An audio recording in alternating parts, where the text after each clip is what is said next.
Bonjour. Bonjour aux Mahorais, bonjour aux Mahoraises et bonjour à mes compatriotes du canton de Tsingoni. Qu'est-ce qui vous amène aujourd'hui à vous représenter et surtout, pourquoi avoir changé de binôme alors que vous étiez en 2015 avec Razafi Natouandjou Fatimati qui, elle, a choisi de partir avec un autre binôme. Vous êtes Oui, fâché avec elle? non, on n'est pas fâché, mais je Hmm. réponds d'abord à la première question. La Ok. première question était pourquoi je suis candidat. Avec votre binôme Zanouaki Saindou. D'accord. Nous nous inscrivons dans une logique de travail collectif d'une équipe. Et je suis candidat parce que 2015, on m'a donné mandat pour accompagner le dynamique de développement économique du canton de Tsingoni, qui connaît depuis quelques années une forte euh, accentuation du développement économique. On voit les entreprises s'installer là-bas et on y est pour quelque chose aussi, puisqu'on on s'est inscrit dans cette dynamique-là. Pourquoi avoir changé de binôme? J'ai fait un travail avec Madame Razafina, comme vous l'avez dit, de 2015 à 2020, là, 2021. On a su travailler ensemble, mais nos projets peut-être divergent pour la suite. C'est donc il a fait un choix pour aller, elle a fait un choix pour aller avec quelqu'un d'autre. Moi, j'ai fait un choix de partir avec Madame Zavnaki, une femme dynamique. On connaît son parcours pour essayer d'aller encore beaucoup plus loin dans ce travail de développement de notre canton. Alors, ceux qui ont voté pour votre binôme en 2015 vont être divisés, là, ils ne savent pas. Est-ce qu'il faudrait choisir Ben Issa ou est-ce qu'il faut voter Razafina? Vous leur dites quoi? On a été élu sur un projet. Mhm. 2015, comme je le dis, 2015-2021 sur un projet. Aujourd'hui, je viens Avec d'autres projets avec d'autres projets différents qui de peut-être, oui, qui différents des projets de mon binôme passé. passé, Mhm. différents, mais je suis venu avec un autre projet qui s'inscrit justement dans la continuité du De ce travail que que vous j'ai avez. pu effectuer de 2015 à 2021, notamment, comme je dis tout à l'heure, en matière de développement économique. Vous savez, comme dit-on, qui se ressemble, s'assemble. Donc, elle a peut-être choisi quelqu'un qui lui ressemble plus. Moi, j'ai choisi une personne qui me ressemble le plus pour s'inscrire dans la logique de développement de notre canton Territoire. et surtout pour les ambitions que mes compatriotes du canton de Tsingoni ont pour le canton de Tsingoni. Nous envisageons d'aller beaucoup plus loin. On ne peut pas rester juste là, dire que, à se contenter du peu. On veut amener Alors Tsingoni plus expliquez-nous haut, plus plus loin, loin. plus haut, comment et comment est-ce qu'on vous imaginez le canton de Tsingoni dans 6 ans à l'issue de ce mandat, puisque vous dites vous voulez le mener plus haut. C'est-à-dire quoi? On verra quoi de nouveau, quoi d'intéressant? Comment seront les habitants de ce canton?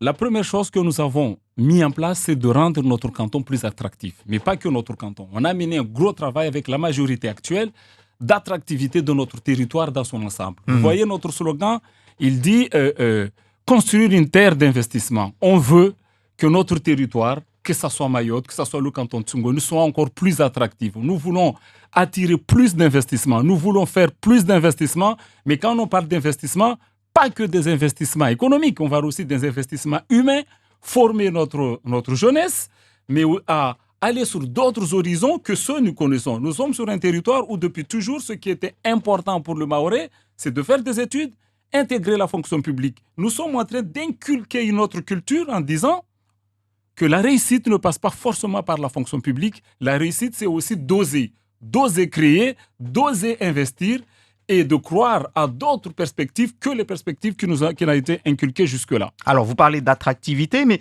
lorsqu'on voit les images qui circulent sur les réseaux sociaux, sur la violence, sur la délinquance, sur les barrages, etc., certains vont réfléchir à deux fois avant de venir à Mayotte. Et ceux qui sont ici, pour certains, rêvent d'ailleurs, de partir ailleurs pour éviter tout cela. Vous leur dites quoi? Je dis que Mayotte n'est pas que ça. Mhm. Mayotte n'est pas que ça. Je ne minimise pas ce qui se passe à Mayotte, je ne minimise pas ce qui se passe dans nos territoires, mais Mayotte, c'est aussi une croissance à deux chiffres.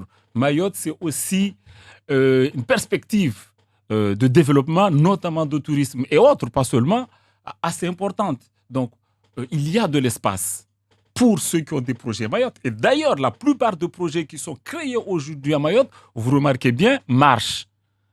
Donc, Mayotte, on a nos soucis à nous qu'il faut effectivement résoudre, mais Mayotte, c'est aussi un terre d'investissement, c'est un terre où, de tous les paris et aussi un terre d'avenir.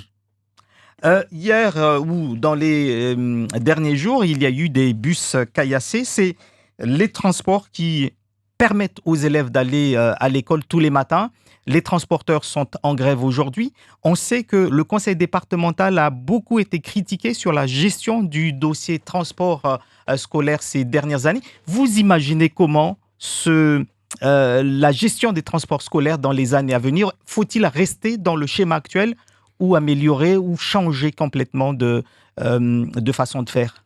À court et long terme, nous n'avons pas d'autre solution. Aujourd'hui, nous avons un certain nombre de nos jeunes qu'il faut être transportés pour aller à l'école. Nous appelons au service de l'État justement d'accroître, d'accentuer les constructions des établissements scolaires, notamment de second degré ici à Mayotte. C'est aussi l'une des solutions pour essayer ça sera de la compétence de la région. Ce sera. Oui. Comme vous avez dit, ce sera. Oui. Mais aujourd'hui, ce n'est pas encore de la compétence du conseil régional. Ne faudrait pas accélérer cela alors? C'est une demande que nous avons faite, mais vous savez aussi qu'en matière de compétences régionales, nous n'avons pas encore toutes les dotations aussi nécessaires. Donc, on ne peut pas aller plus vite que la musique. Nous attendons d'avoir les dotations. Aujourd'hui, ce n'est pas de la compétence du département. Nous en appelons donc à l'État d'accentuer les constructions des établissements scolaires, notamment de second degré ici à Mayotte. Ce sera une des solutions qui ferait qu'on désengorgerait les établissements actuels qui se retrouvent à un moment donné de la journée surchargés d'une population scolaire. Et pour désengorger ça, il faut... Mais pour revenir sur votre question aussi, le département doit continuer effectivement à travailler. C'est plus de médiateurs, autour de ces établissements-là. Et c'est l'un, justement, des pistes que nous travaillons aujourd'hui et que nous comptons mettre très rapidement en pratique. Mais ça ne peut pas se faire sans les services de l'État. Il faut aussi que l'État fasse son travail en matière de sécurité, notamment aux abords des établissements scolaires, aux abords des zones qui sont aujourd'hui identifiées comme étant des zones chaudes. En matière de délinquance, l'État doit aussi faire son travail à ce niveau-là. Pour finir, quelle est la réalité des finances du conseil départemental, puisque vous avez eu en charge de cela? On parle d'excédents.